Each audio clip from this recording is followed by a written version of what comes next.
اعوذ باللہ من الشیطان الرجیم بسم اللہ الرحمن الرحیم۔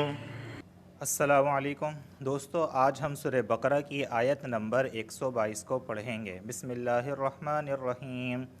یا بنی اسرائیل اذکروا نعمتی التي انعمت علیکم وانی فضلتکم علی العالمین۔ یا بنی، اچھا یا کھڑا زبر یا، اس کو کھینچ کے پڑھیں گے۔ یا بنی اسرائیل، یہاں پہ مد منفصل واقع ہو رہا ہے کہ یا بنی کا جو آخر ہے وہ یا مدہ، اور اسرائیل کا پہلا جو حرف ہے وہ حمزہ آ رہا ہے، تو یہاں پہ مد منفصل واقع ہو رہا ہے۔ یہاں مرضی ہے کہ 2 الف کے برابر کھینچ کے پڑھا جائے یا 3 سے 4 الف کے برابر کھینچ کے پڑھا جائے، اس میں مرضی ہے۔ اسرائیل اذکروا، یہاں پر دیکھیں اسرائیل، یہاں پہ اسرائیل جو ہے نا یہ مد متصل واقع ہو رہا ہے کہ ایک ہی کلمے کے اندر مدہ اور حمزہ جمع ہوئے ہیں، تو یہاں پہ مد متصل ہوا ہے۔ اس مد متصل کو لازمی 4 الف کے برابر کھینچ کے پڑھنا ہے۔ یا بنی اسرائیل اذکروا، یہاں دیکھیں واو ساکن سے پہلے پیش آیا ہے، تو اس وجہ سے کرو کو میں کھینچ رہا ہوں، رو کو۔ اسرائیل اذکروا نعمتی التی، یہاں بھی دیکھیں انعمتو، نعمتی التی، لتی اور انعمتو، یہاں پہ مد منفصل واقع ہو رہا ہے کیونکہ لتی کے آخر میں یا مدہ اور انعمتو کے شروع میں حمزہ واقع ہو رہا ہے، تو اسے 2 الف کے برابر بھی کھینچ کے پڑھا جا سکتا ہے اور 3 سے 4 الف کے برابر بھی کھینچ کے پڑھا جا سکتا ہے۔ انعمتو علیکم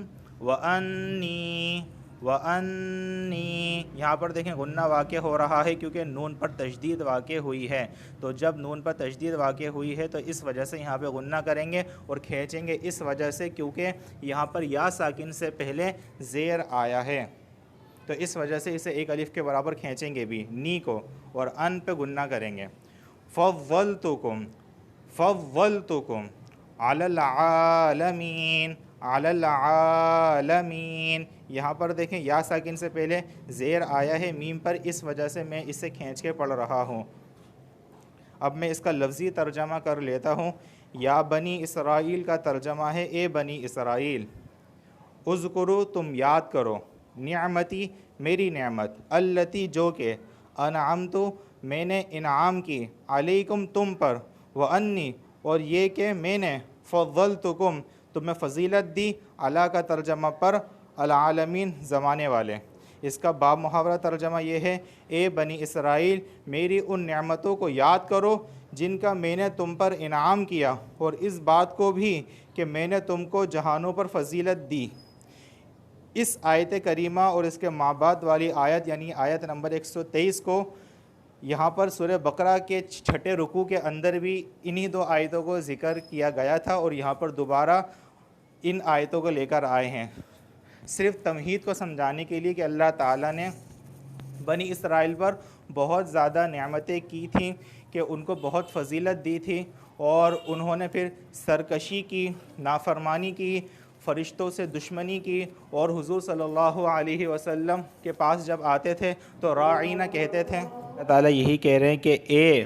یعقوب کی اولاد، اے بنی اسرائیل یاد کرو میری نعمت جو میں نے تم کو دی ہے، یعنی کہ اللہ تعالیٰ کی نعمتیں کیا تھیں؟ اللہ تعالیٰ کی نعمتیں یہ تھی کہ اللہ تعالیٰ نے یعقوب علیہ السلام کی اولاد میں 4000 انبیاء علیہ السلام کو اتارا ہے ان کی نسل کے اندر، اور باقی بنی اسرائیل کے اندر من اور سلوہ آسمان سے دسترخوان اترتا تھا، اور بھی بہت ساری، 1 پتھر سے 12 چشمے کا ابھر آنا، نکل آنا، پھوٹ آنا، اور اس کے علاوہ فرعون کے لشکر سے آزادی، بہت ساری نعمت ہیں جو اللہ تعالیٰ نے خاص بنی اسرائیل کو دی ہیں۔ وَأَنِّي فَضَّلْتُكُمْ عَلَى الْعَالَمِينَ، اور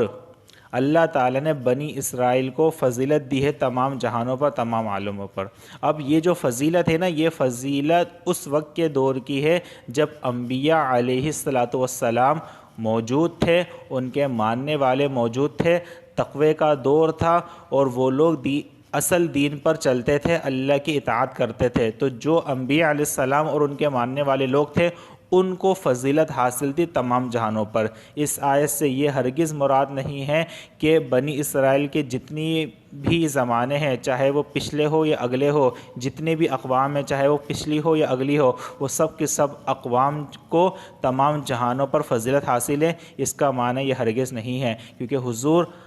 صلی اللہ علیہ وسلم آخری رسول ہیں، ان کی امت آخری امت ہے، اور